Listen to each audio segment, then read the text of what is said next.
Do. Federation architecture. We're good to go, so I'll just start. It's Monday, November 21st, 2022. I'm Rim. I'm Scott. And this is Geek Nights. Tonight we're talking about Federation and Federated architecture, and not the Star Trek kind.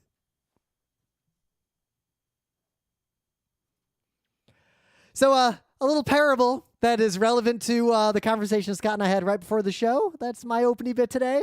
It's short, but there's an old parable that's called various names, but it's roughly the man and the hunting dog. So a man says he's going to go hunt, and the hunting dog is like, okay, master, I am your hunting dog. I'm ready to hunt. I'm going to hang out by the door, and we'll go as soon as you're ready. And then the man goes and cooks some breakfast, and the hunting dog is waiting. And then the man goes and looks for his shoes, and the hunting dog is waiting, and now the hunting dog is bored. And the man forgets that he didn't make his gunpowder and didn't put his shot in his gun. So the hunting dog gets bored, and the hunting dog wanders off to have a drink of water. In the moment the hunting dog is gone, the man comes to the front door and starts angrily shouting, "Where is my hunting dog? Why is he always late for everything?" Yep, that's right. And that is what happened right before we did the show. But more importantly, it got really cold really quick in New York. There was no fall. Yeah, we had to turn the heat on. Yep. It went from like, I'm still comfortable in shorts and a t-shirt and like I'm running outside to I had to wear my ski base layers running that half marathon race over the weekend. It's cold. Yeah, we turned the heaters on. This year, though, however, taking a much more disciplined approach to reduce heating costs. That's not an option for us. Even if we set the heaters at the lowest possible setting, it gets warm in the apartment. In fact, if we turn the heaters off, all the ambient heat in the room actually keeps the apartment scarily warm.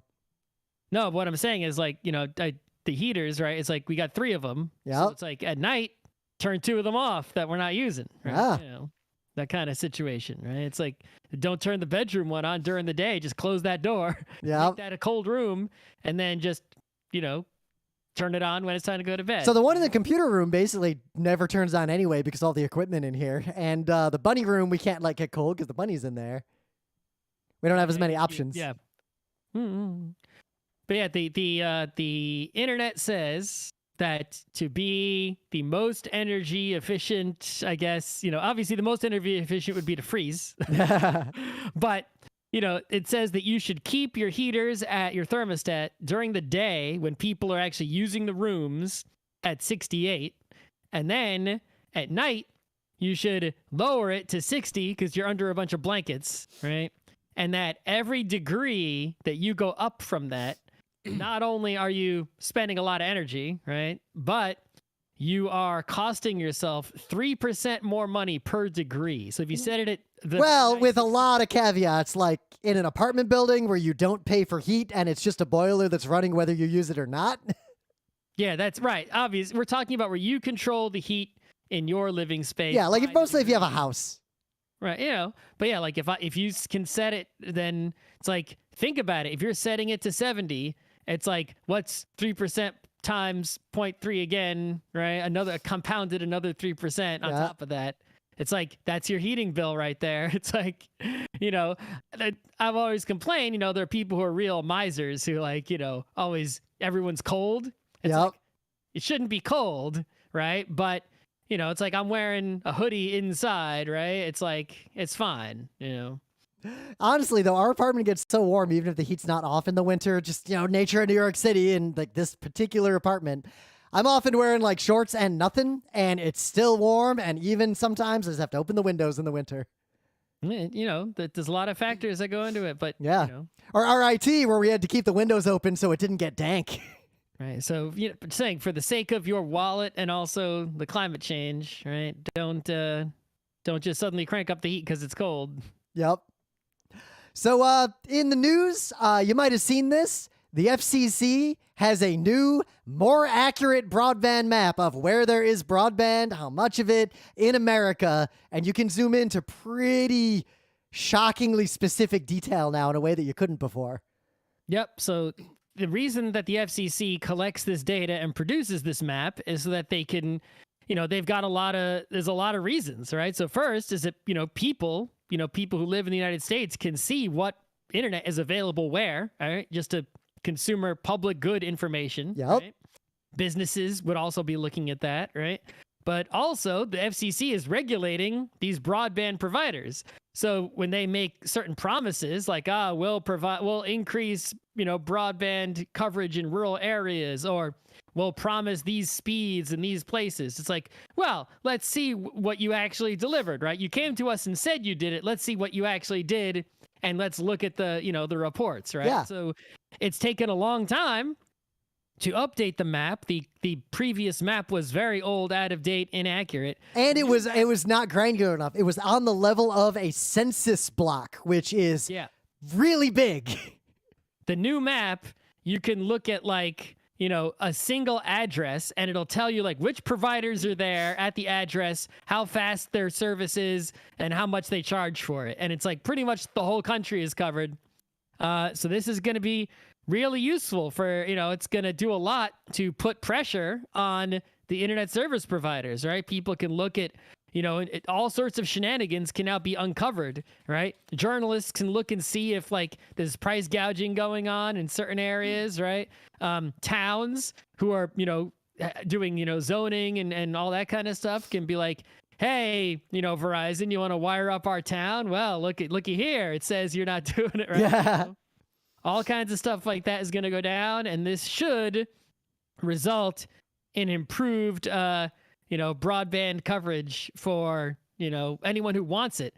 The question is, it's there are still people who want it, plenty of them, but I think the number of people that want broadband is actually going down. I've definitely seen that. A lot of people I know professionally, not our close friends in nerd circles, they don't have any wired internet of any kind. They just use the cellular networks or WiMAX or something like that. Right.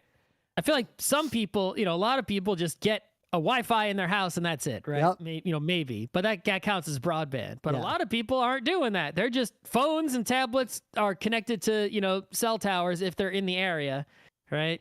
And they don't have Wi-Fi in their house even. Some people. I have people have 5G hotspots, and that is literally their broadband. Yep. Some people. Yep. It's if you live in an area that has wireless coverage, and you don't have computers, you just have a tablet and or phone. It's there is this is going to be, I think in the long term, this is going to be an interesting new digital divide. The rural areas that don't have broadband don't have wireless either. Exactly. They just got nothing. Nothing. But this will really help people who say want to move, where, you look at a house or you look at an apartment somewhere, and pretty much anyone involved in that transaction is going to lie to you about your internet options because they just want you to buy the house. You really need to be able to see. You could look and see hey, wait a minute. There's a house that's the apartment building next door has Fios. How come this one doesn't? Rabble, right? So this is actually still a pretty big deal, and this is coming partly because the U.S. government and the FCC has actually done a pretty good job at regulating internet access compared to other countries. Look at what internet's like in Canada. Canada's got a lot of advantages over the U.S., but internet access in Canada is the worst. It's bad in a lot. It's it is worse than most other countries. Honestly, it is terrible. Every Canadian I know, they have metered bandwidth with really, really low limits, and they're paying double what we pay. So in some other news, this is a huge deal. You might remember a while ago, there was big talk of a rail union strike, as in choo-choo trains in the U.S. We're talking about freight trains mostly. Yep.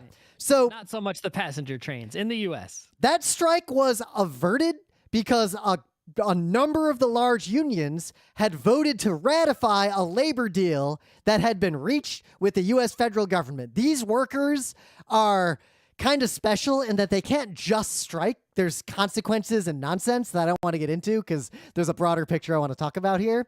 But think about air traffic controllers and how they're not allowed to strike. There's all sorts of weird situations. But these unions, they were gonna strike. The deal happened with some of the unions. Now, and this is news from basically today, late last night, this started to break. A bunch of the unions who hadn't signed the deal have now said, no, we won't do it. In fact, we're still going to strike. The strike will start on December 9th if a deal isn't reached, apparently. And all the unions who signed the deal basically said, yeah, if any union strikes, we all strike because these working conditions are intolerable, and of course, union solidarity. Right. So if you don't know what the deal is, just to briefly and perhaps inaccurately summarize the situation. It's so much worse than you think it is out there. If you don't know. There are freight trains in the U.S., even though there's, you'd think that the trains in the U.S. have really declined over the past century or two, but freight trains still carry a lot of goods from here to there in the United States. Yep. Right? One estimate. Amazon Prime packages, right? There's a freight train that's going to bring them from some port to the middle of the fucking country. One estimate is that the freight rail network in America constitutes $2 to $3 billion worth of economic activity generation per day. Yep. So a lot of stuff is on freight trains. Now, the problem is that not enough people are in the profession of engineering a freight train, right? So it's like we need a certain number of train cars of goods to move a certain distance per day for everything to get where it's going on time, especially perishable things. Yep. Right? But also non-perishable things, right? So that means you need a certain number of train engines, right, that can pull those cars operating and moving a certain number of hours at a certain speed per day, which means you need engineers. They don't drive themselves, right? So there has to be a certain number of engineers working at any given moment, right? Piloting, driving trains all the time, 24/7. And if the number of engineers that are driving trains goes too low, shit starts not showing up on time, et cetera, et cetera. So what's happened is there aren't enough people in that profession who have the training, who have the skill, who are willing to do the job, who haven't quit or whatever, right? Who are alive and able to do the job and legally allowed to do the job, et cetera, right? Who can do it safely and properly. So many things have been done to sort of get around that labor shortage. Number one, they're overworking those people. Obviously, that's the first go-to move of the capitalist, right? Yep. Just overwork the laborer. Number two, they are making them drive longer trains. It's like, well, if I can't drive 2 normal-sized trains, I'll have one guy pull an unsafely long train. It's like 3 miles long. The person doesn't even know what's going on at the back of the train. They'd have to walk 3 miles to see what's going on back there, Yep. right? And it's unsafe and, dangerous. And, all these sorts, well, we won't let them have sick days.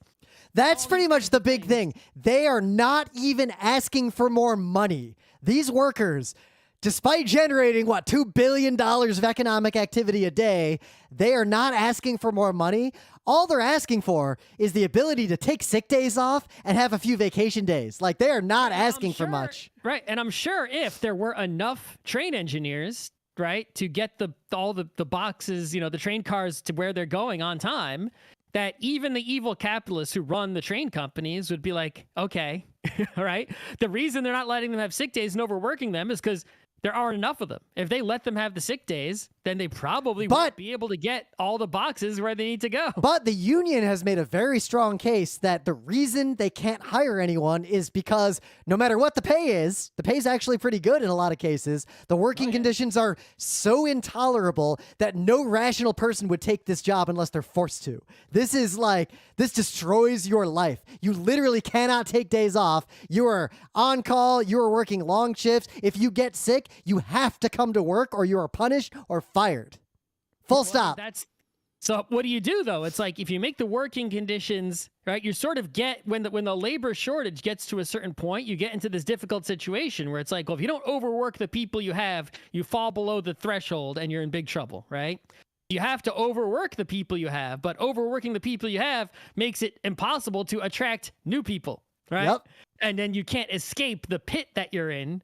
Right. And I'm seeing this happen not just in trains. I'm seeing a lot of people I know in a lot of different professions and fields, right, in similar situations where there is understaffing, right, because there isn't enough supply of people who can and will do that job. Yep. Like we saw the story where there was a hospital and the emergency room was like way out of control in terms of patients versus staff. And they called, the nurses called 911. So the fire department, who has, EMTs, could at least do something to help staff them up a little bit temporarily, which we could talk about that Yep. situation. But there's so many of these teachers. They get paid so little that like a lot of people would be really good at being teachers. We wouldn't have a shortage of people who could be good teachers, but we don't pay teachers any money and we make them work in an extremely dangerous environment. Yep. So it's like, even if we increase the pay, right, and improve the conditions, it's like that might solve some of these cases of labor shortage, right? But as a whole, it's like, are there enough people who are ready, willing, and able to do necessary work in, distributed geographically in all the places where we need the work to be done? And the answer may, in some cases, be like, no. It's like, no matter what we do, there just aren't enough people to provide service to the rest of the people in our society. And the consequence of that, I think, is that, obviously economic decline, but the reality that you'll face as a normal person is that the level of service will decline, right? It's like you won't, stores that will have less hours, or goods that you used to be able to get easily. You can't get those goods anymore because they're not shipping them to your area. You'll have to suffer with whatever goods are, made closer, Yep. I guess. It's like this, the emergency room. It's like it might be further away to go to the emergency room. Now, right? it's probably for most sectors, medicine's a complicated one where there's a lot more going on, but in a lot of sectors, there is almost definitely enough of a workforce to do this work for a reasonable wage and reasonable working conditions. But one, we would need as a society to pay for training. And when I say training, I mean like people have to be able to, without already having a job to support themselves, go somewhere or do something to learn these skills and learn these crafts. We need to pay people to do that. Like, not everyone can afford to go to college and not have a job for a while, or work a job and take care of a family and go to college to gain these skills. It's so backwards, right? It's like, we as a society, we need more doctors, right? Or we need more trained engineers. And then we say, and someone says, I'll do it. I'll work and I will serve the public good. I'm a, giving, generous person. I will dedicate my life to making everyone else's life better by becoming a doctor or trained engineer or whatever it is, right?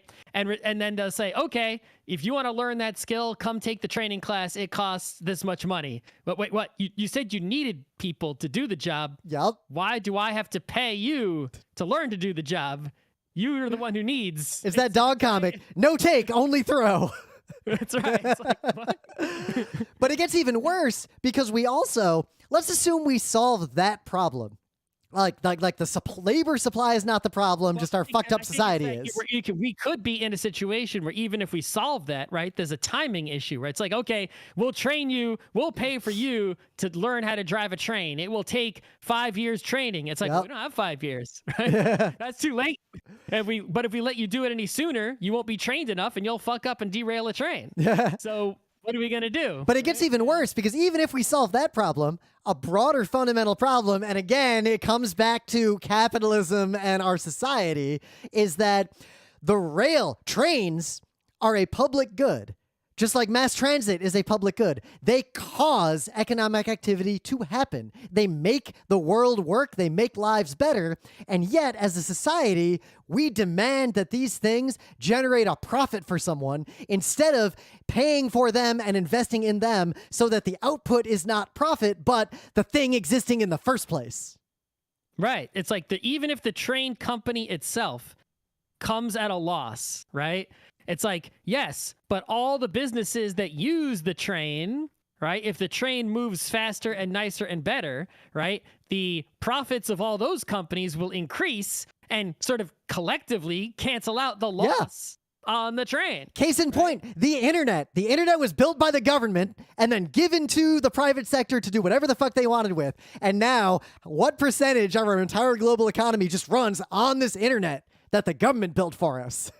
Yep. It's like, and the thing is, we have other parts of, our society that we don't, demand profit from, like roads, right? Which is why we have a car problem, which is, right? Yeah, we demand profit from like a subway that would get cars off the street, but we subsidize the roads that are causing a scarily high percentage of society's problems.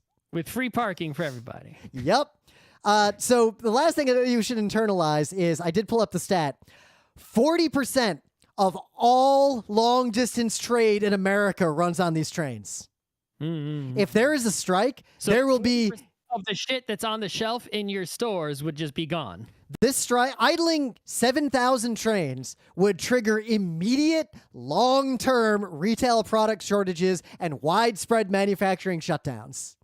But no one who does that job deserves to take a day off if they have COVID. So you wonder why I'm a communist. All right. Leave a little break there. But anyway, things of the day. So what if I told you that Maxis not only intended to release, but had a demoable version of Copter that would run on the N64?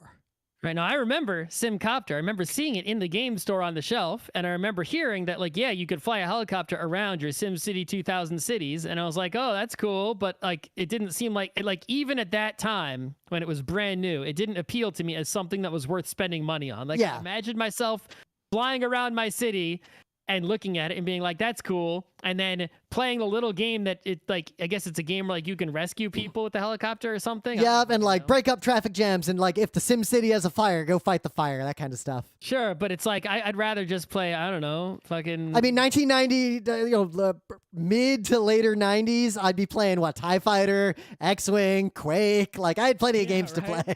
Civ 2. MechWarrior 2, it's like, yep. In 1997, this was not a hot game, but I didn't realize until Rim just said so. This game I thought it was a PC-only game. Yeah, I didn't realize until I saw this article on the Video Game History Foundation, which I'm just going to read the tagline.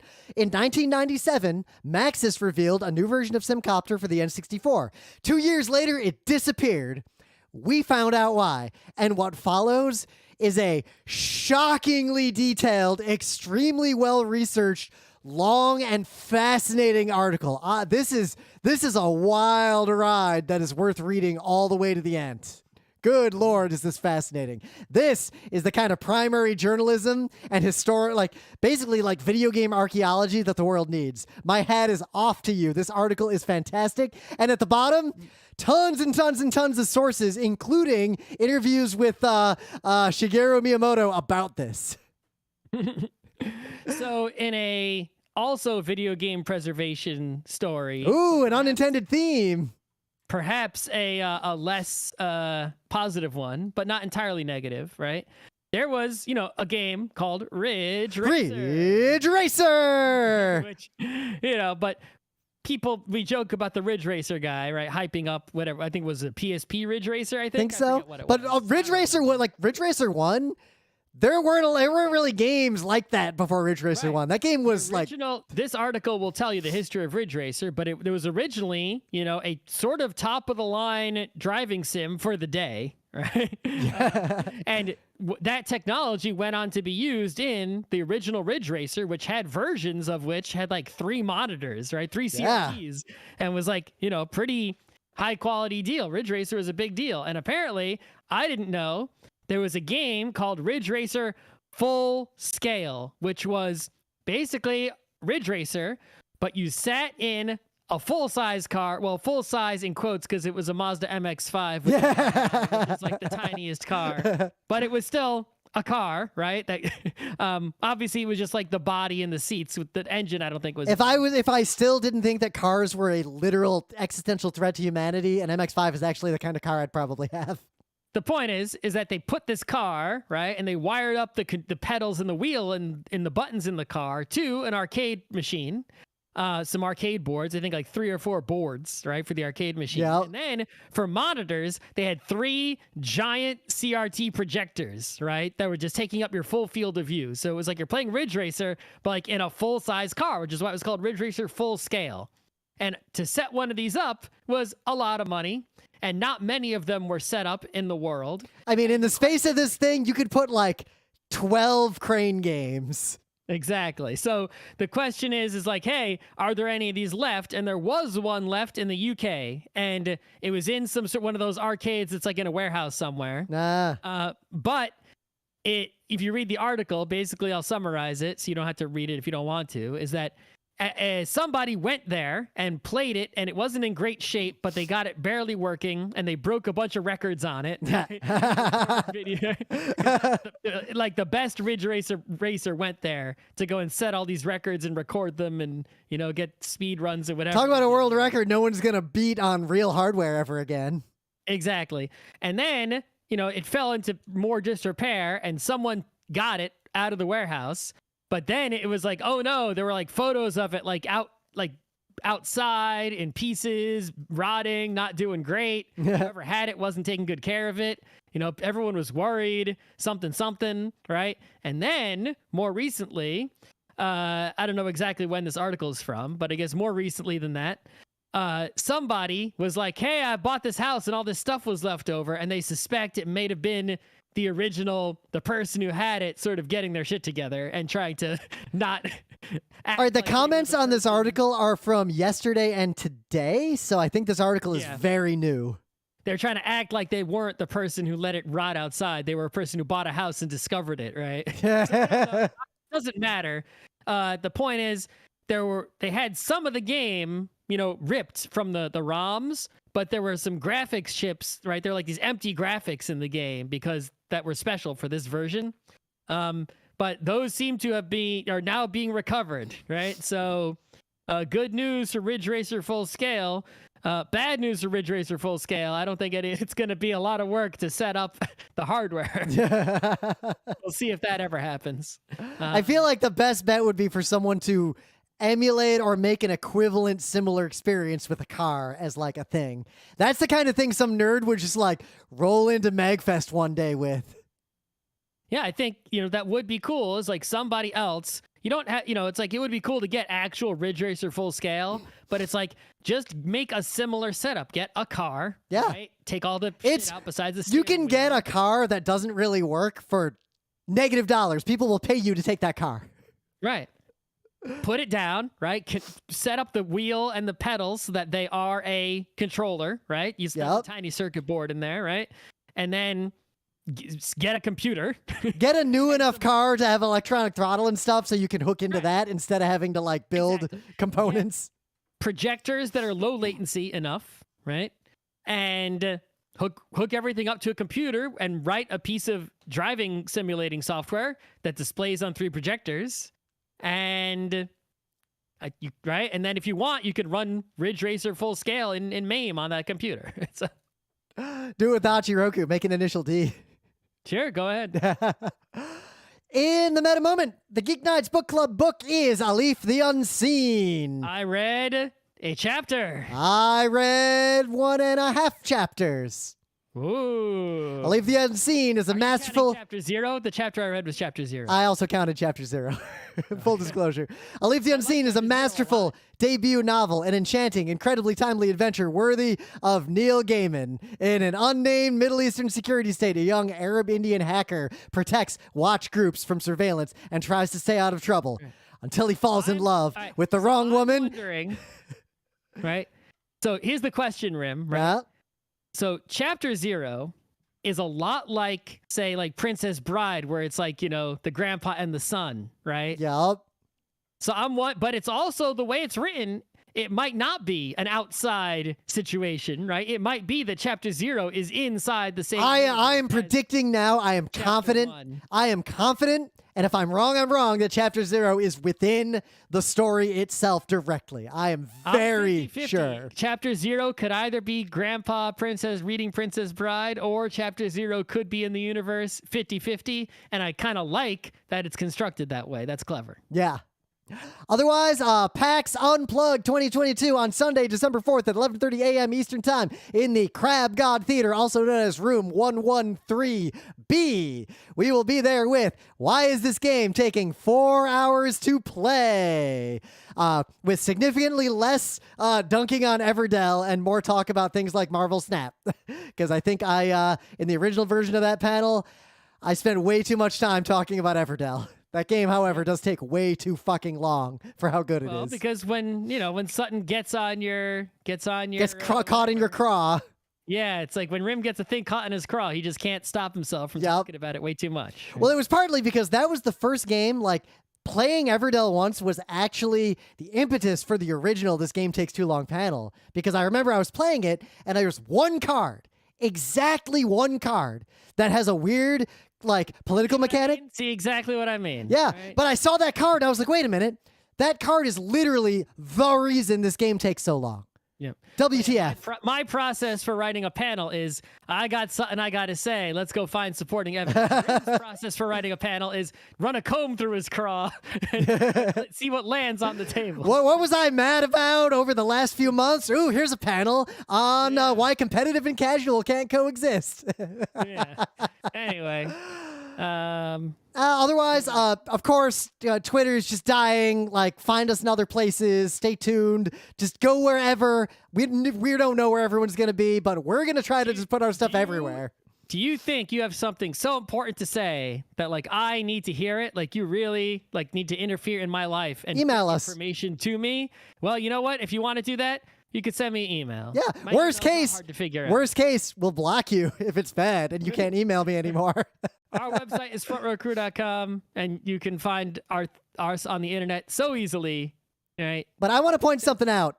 The GeekNights forum has been, or like the entire forum, the old forum and the new forum are online still. Like, we archived the original GeekNights forum, and it is there. It is online. I was going through yesterday looking at the bill for the hosting, and I'm like, man, we're paying $5 a month just for the old forum, and I don't think there's any way that I can fix that and make it cost less. I think there could be a way, but it would cost us so much effort that the $5 is worth it. I can start paying for the $5 if you want. But anyway, that's there's some other costs I can reduce on hosting other things. Yeah, so. But I just want to point out the collective GeekNights forum. It existed well before Twitter existed in a meaningful way, and I suspect it will now officially and formally outlast Twitter. So, if you are... GeekNights existed pre-Twitter, and it'll exist post-Twitter. I think, as long as we live...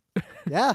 It's like, and nothing else ridiculous happens. I hope that in the retirement home, we're still doing Geek Nights at least like once a month. Yeah, I think we could easily beat Facebook, right?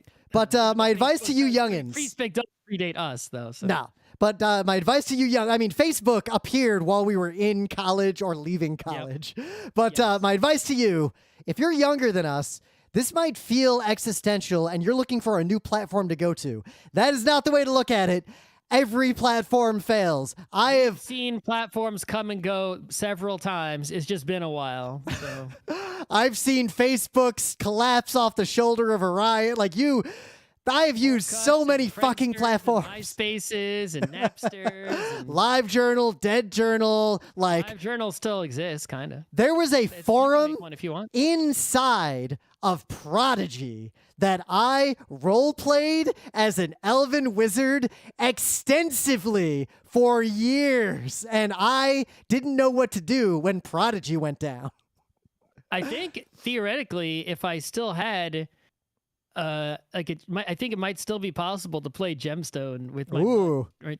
I don't. I found a speed run of Mad Maze, so I actually watched what I missed because my 2400 baud modem could not save Mad Maze. Ooh, I should watch that. Yeah, I'll make that my thing of the day. All right, let's get into it. So, one of the reasons we're doing this show is Monday shows are hard to come up with, but two, a lot of people are trying to find an alternative to Twitter. And a lot of people are telling those people that Mastodon is that alternative.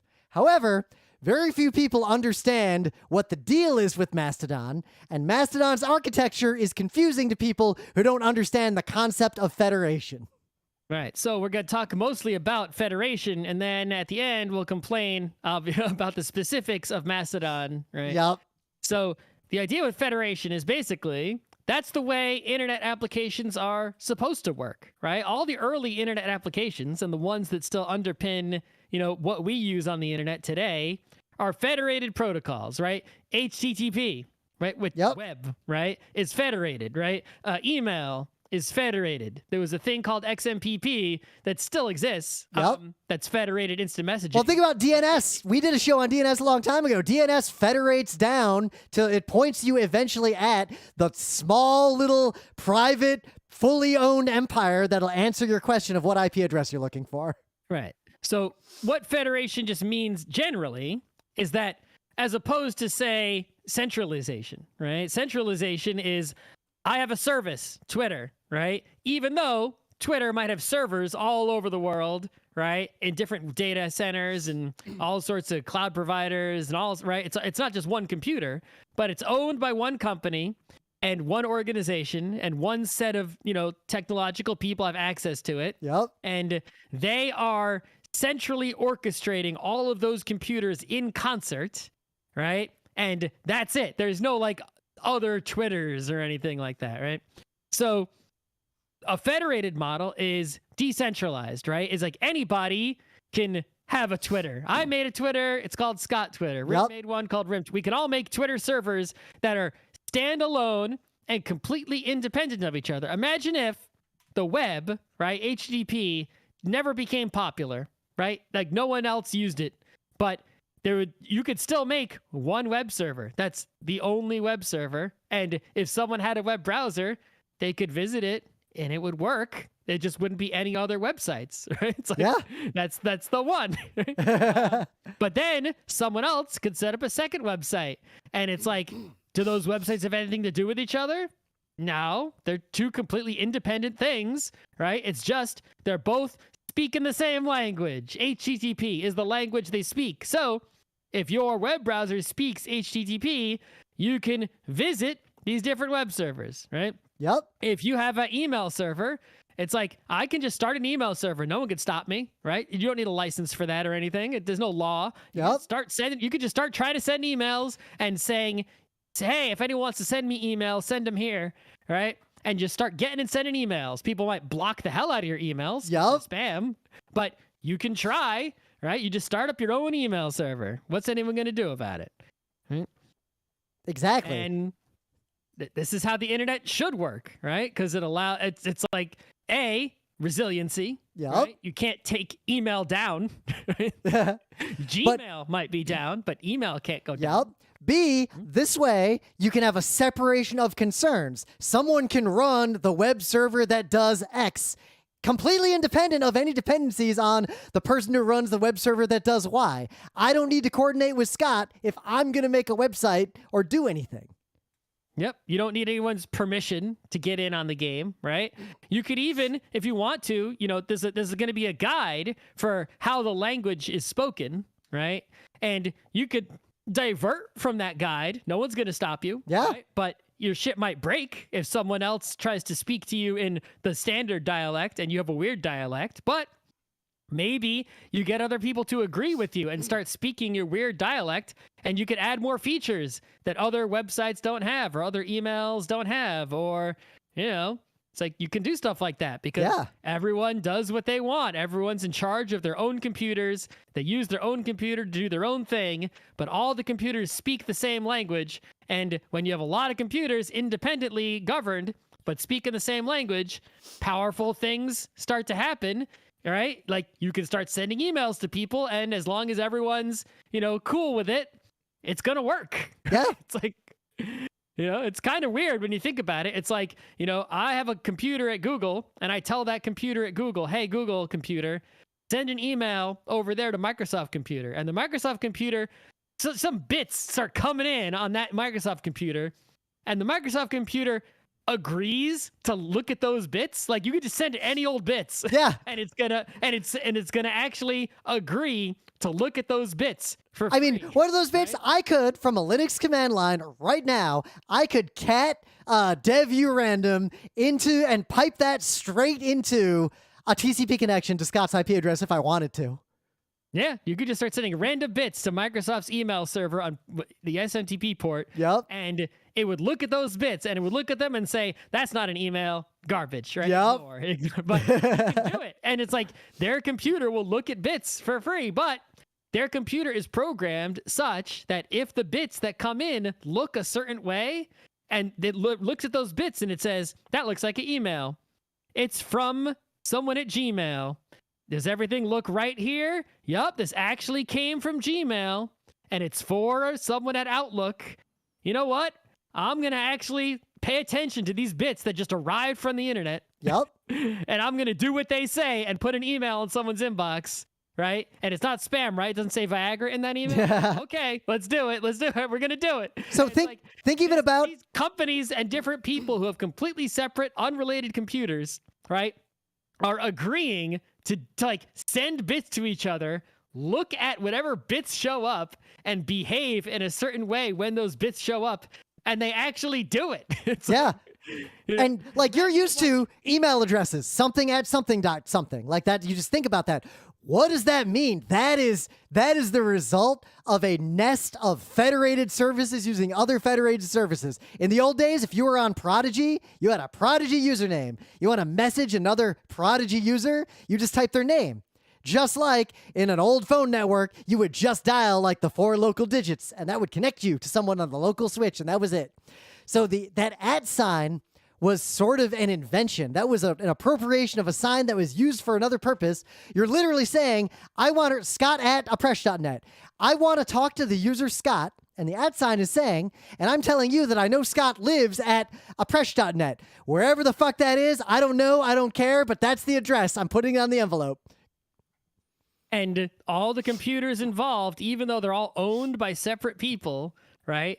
All those computers have been configured to speak the same language and follow roughly the same rules. Yep. And just like the global postal service works. Yep. Fill out an envelope. Any human in the world will read that, and eventually that envelope's going to get to the country you sent it to. That country has its own postal service, its own laws, its own nonsense, but unless it's North Korea, they're very likely going to deliver that envelope where you wanted it to go. They're willing to accept and look at bits that come, electric signals that come from pretty much fucking anywhere. And as long as those, bits, the data lines up, they're willing to obey and do what the bits say, right? It's like, even when you just visit a website, it's like you create a TCP/IP connection with a Google server. Google will just allow anyone who has a computer to make a TCP/IP connection with their servers just for free. And then you send over the wire the bits of the letters GET/, and they'll send you no money, the HTML, JavaScript, JPEGs, whatever, that constitute the Google homepage. They'll just send it to you. Here it is. You want it? Here you go. Right? It's like people just set up computers that will talk to the public according to rules for free. Now, I think part of what happened with people who don't go to tech school, like learn this stuff, learn internet history, learn architecture, learn to code, is that most people go to only a few websites and don't think about this that much. So they don't quite realize that almost everything on the internet is federated, even if you end up going to the same website 90% of the time you go online, and you're effectively living within one sort of non-federated system like Twitter or a specific social media network like Facebook. Facebook interfaces with the rest of the world via a lot of protocols, but Facebook itself is a proprietary non-federated platform that does its own shit. Well, this is what happened in the 90s. A lot of people who had internet in the 90s had AOL specifically, but also CompuServe, Prodigy. Oh, yeah, we're going to talk about XMPP or Jabber. We'll get to that. I'm sure other countries had them also, right? Different services. And those services were, not federated, right? AOL was just, there was one AOL and that was it. Right? Yeah. You had to pay to get in there. ICQ, you had a unique number, whole world. There was no my name at something. I was 150-36112. Yep. But, what happened is those things died, and the federated services, right? The web just beat them all, right? A lot of people were just dialing into AOL, minimizing it, and opening up Netscape Navigator. Right? Oh my God, I Googled for my ICQ number, and I found it in my profile on the Oticon forum. Okay. And nowhere else. I'll do that later. But the point is, what's it called? Yeah, so funny, I go to this page. After that went on for a while, right? There's this saying people like to use lately, which is like there used to be more websites, right? It's like, well, actually, there's more websites than ever. It's like you're just not seeing all of them, right? Because you're not going to them. They're out there, right? It's just you're not going to them. It's like most people are just going to a few websites, right? Your Facebooks, your Twitters, your whatever, your TikToks, your Googles, Amazon, eBay, whatever.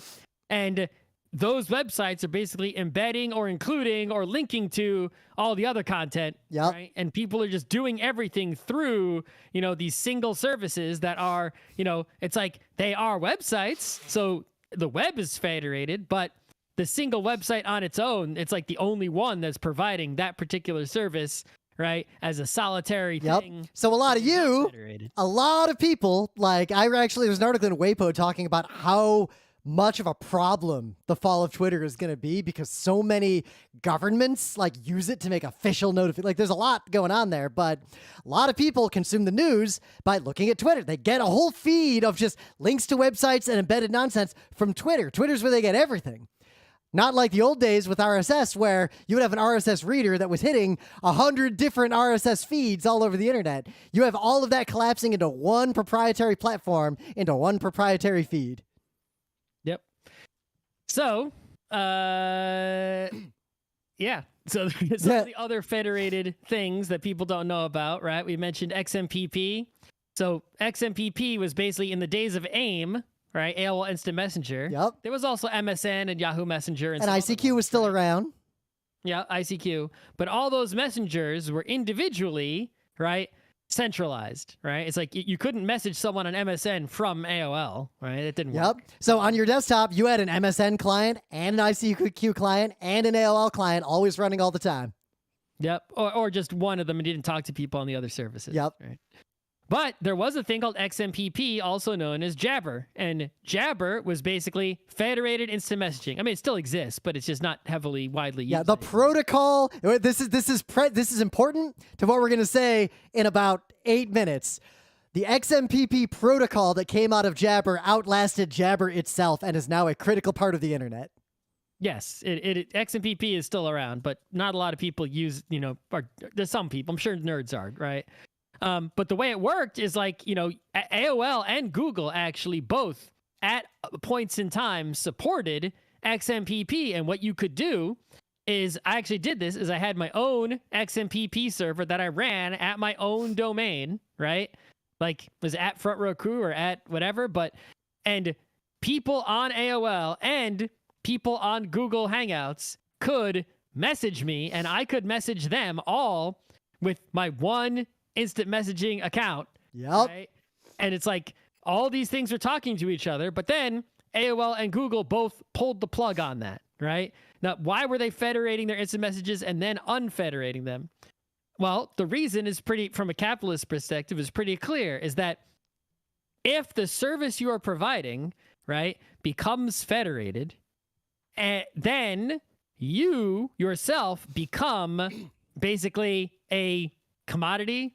Yeah. Yep. Just you become a dumb pipe. Yeah, I was about to say a dumb pipe, which if you look at pure technology, the dumb pipe architecture, meaning the things that just connect information sources and destinations, like sources and things together, those have to be as stupid and simple and reliable as possible. You don't want to put all your logic in there. You put the logic at the endpoints. That is almost universally a superior architecture to smart pipes. Pretty much categorically, the exceptions are so rare we don't need to really talk about it. But you can't make money being a dumb pipe, so unless someone's willing to run a dumb pipe as a commodity service, dumb pipes really won't exist. The internet is one of the last dumb pipes. Yeah, so it's like you think if you just provide, an email server, it's like, well, those are just free and open source. You can't, it's like anyone could just speak email, right? It's like the only way you make money on email, I don't even know if they do make money, is, Google, they get you to use their email by providing a superior user interface and spam filtering and all these other things on top of the email, right? It's not the emailing that all they did was do the emailing. Yep. It's like, that's federated. You don't need them for that. It's like, they provide all these other benefits on top of it. Right. And then that's what allows them to put ads or charge money for the service. Yep. Right? But if you're just like Twitter, well, if anyone could just run their own Twitter, it's like Twitter doesn't really provide anything beyond filling up your feed with the right messages. In fact, they don't even do a great job of it. Yep. Right? Like, I mean, well, they provide racism, they provide ads, and they provide spam. But like, if Twitter was federated and I could run my own Twitter and it was literally Twitter, but it was my server, it's like Twitter would just go out of business immediately because everyone would just run their own, the end, right? It's like, with their own rules, and they wouldn't, right? Twitter wouldn't be able to collect anyone's data. They wouldn't be able to send ads to anyone, right? All they would be doing is running computers that send, tweets back and forth so that they get to the right places, and that would be it. It's like, that doesn't get you anything. It's like, does Twitter have the best Twitter client? No. Email has the best email client. It's like, it's like, there's nothing they can do about that, right? Yep. So that's why people don't want to make open federated protocols, because there's no money in it.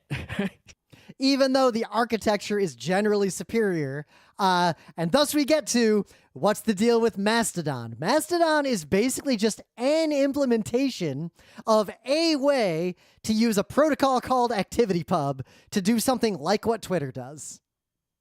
Mm-hmm. That's pretty much the most succinct way to put it. So I bought a new domain. I bought rim.social because I don't trust platforms, and Twitter dying was a big wake-up call.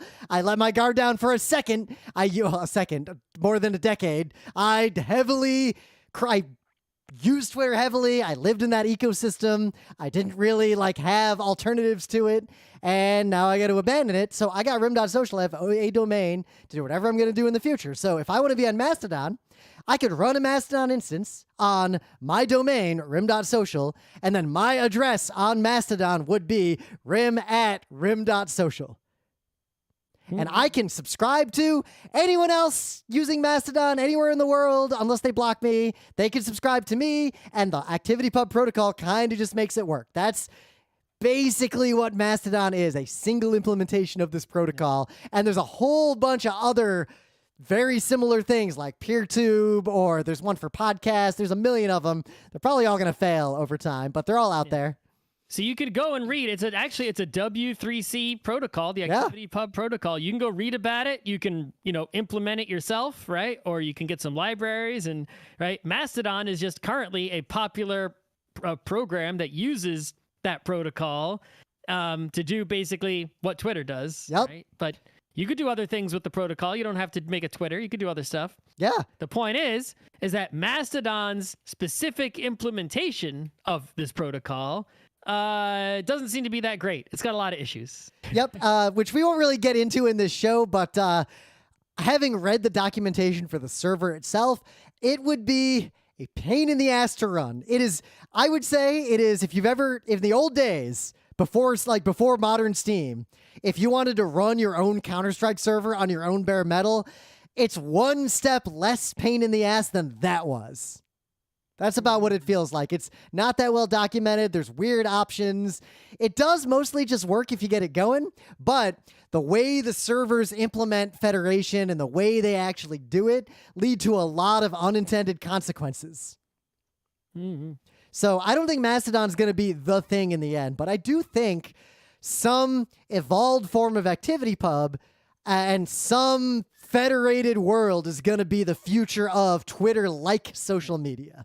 The danger is, if that doesn't come to pass, it's because capitalism has drawn people to invest big money and build even more non-federated proprietary platforms and prop them up, like pushing people into TikTok and that kind of service. Right. So if you're looking historically, right, what I predict will happen, right, is, you look at other federated things, and it's like, well, there was email before Gmail, right? Yep. There was but email before Gmail had a lot of problems, spam and all kinds of issues. Remember trying to run squirrel mail for our own purposes? Exactly. Bad user interfaces, right? All kinds of issues. But email didn't fail, right? Over time, now there's several current email choices that are just fine now, right? Yeah. I use Gmail because that's what I happened to use back in the day, and it's hard to move. Same. Not what I would use if I had to use email today. The point is that what was originally looked at as like the winner, right? The protocol of email lived the whole time, right? Before I was born, even all the way till now. But the winner and the email field kept changing, right? And probably will continue to change. So we're only sort of still getting started with the ActivityPub federated protocol, and the current winner of Mastodon, I think, is just going to be like the first one, and it'll fade. And other ones will come along, and those will be more, they won't last forever, but there'll be more long-term winners. You look at things like the Apache web server, which felt like the only web for a long time. That was the web server. It's like, but now, not so much. Now people use Nginx and all sorts of other web servers. Apache's not as popular for new projects anymore, really at all. Just any protocol you think of, it's like you could that's still around, and you can see like, there was an old winner in that field, right? It's like, and now there's a new one. So what does it mean for you? Do not assume that whatever platform you move to in this space will continue to exist or be the winner, and expect that the sort of Twitter Pax Romana, like this weirdly long period where Twitter was just dominant in this space, that was an aberration. You're going to see over the next decade probably the fairly rapid rise and fall of several Twitter-like and Twitter-adjacent implementations using ActivityPub or similar protocols. I think also is just, understand, right, what it means when something's federated, right? And that much like with email, it only works, right, when you behave according to the rules, you understand the architecture, and whatever instance is like your home instance or instances, right, in the world, right, a federation of all the servers that are out there, has good governance that you agree with, right? Yep, and be wary, the larger and more powerful any particular implementation gets, the more they will be able to break the rules and force everyone else to deal with it. Yep. So, you think about like, the way that Gmail can force, can change the terms of how email works, right? It's like, if Gmail blocks your email, it's like, guess what? Your email server, no one's going to use it. Yep. Because people need to email people who are using Gmail because they got a lot of users and they won't use your email if it doesn't do that. If Gmail, Yep, you might join a Mastodon instance and find out that half the people you want to follow, you can't follow because the instance you happen to join, everybody else blocked for some reason. Yep. I think that, we could talk for a while about how I think Mastodon, one of its big mistakes is it seems to me like when you start an instance, all other instances are unblocked by default. Yep. I feel like it should be the opposite, that like if you start a Mastodon instance, everything else should be blocked by default. Yeah, but then it could because the whole idea is that it's like email. Anyone can subscribe to you. Right, but email only works, right? Because like we said, everyone's obeying the rules, but there's a mega spam filter. 99.9999% of all email is blocked by machine learning algorithms. Yep. That's the only reason email exists. Why do we get so much spam? Phone call spam? Because apparently, according to a quick Google search, 36% of email is spam. Whoa. I wonder if that's because so many... Their estimates as high as 73, but no one says 99. I wonder if what happened over time, I'm just thinking about this now, if basically bad actors who exist and try to spam, like just get dev-nulled everywhere. Like they just go to black holes everywhere in the world. Regardless, whether it's 36 or 73 or 99 or even 2, right? It's like without spam filtering, right? People are focused a lot on like, abuse and harassment and all these things, and they should be, with very good reason. But, spam is the first and the biggest enemy, right? It's like people complain about freedom of speech. It's like, freedom of speech people, even they aren't defending spam, even though spam is freedom of speech. Yep. Right? Of course, I very strongly believe that commercial speech is not free. Speech is free, commercial speech is not. The point is that if you're doing federation, it's not centralized. That means everyone needs to spam filter, right? Yep. On their own. And guess what? That is really hard to do on your own. Yep, which is why a lot of the centralized things, one of the reasons the centralized things became dominant, right, was that they weren't spammy. Twitter only succeeded because it solved its spam problem, right? Yep. But now, look, as Twitter is failing, spam starts coming through. I closed my DMs on Twitter a couple days ago because suddenly I started getting a whole bunch of spam DMs out of nowhere. That had never happened to me in the history of Twitter until this last week. Yep. It's like as soon as spam comes through, everyone abandons ship, right? So if you federate, Each instance in a federated system is on its own to protect itself, right? From anyone coming along with messages or requests or however, speaking the language of the federated protocol. People are going to can come to your instance and speak whatever they want to speak. And you have to be ready to handle that properly. Now, one fear I actually have It's going to be a real bad time. is that because federated modern solutions are going to come and go, and there's going to be almost like this warring states period of sort of chaos, and like Mastodon will probably die and something else will replace it. I worry that the vast majority of people are going to see that as confusing and annoying and just go to a completely proprietary platform like TikTok and never leave. That's fine. Yeah, I mean, people who will do that, I don't really have any interest in communicating with or subscribing to, so that'll be fine for me. But that will not be great for the public discourse and public interactions. Well, I mean, for discourse, it'll be fine, but I think the problem will be for commerce, right? Is that people who, are dependent on these sorts of systems for their commercial interest, right? Whether it's, email newsletters or, post about my products I'm selling on Instagram, whatever. It's like, those people have become beholden to these systems in the way that, someone making Photoshop plugins is beholden to Adobe, right? But it's even worse because anyone who uses platforms to reach audiences other than people who already know about them and follow them, that starts to overlap with spam in that it's not content that everyone necessarily wants to see in their feed. It's just a real tough world out there. Yep. So, but anyway. And it's about to get tougher. Like there is no quick and easy answer to the fall of Twitter. Right. Just, I guess the point is understand, federation, how it works, right? Independent computers talking to each other versus one person runs all the computers, the end. And understand what that means for you. And it's the way to go, but you had to be prepared for it, right? To make it work in your favor. All right. I think it was a solid show. Just end that stream right there.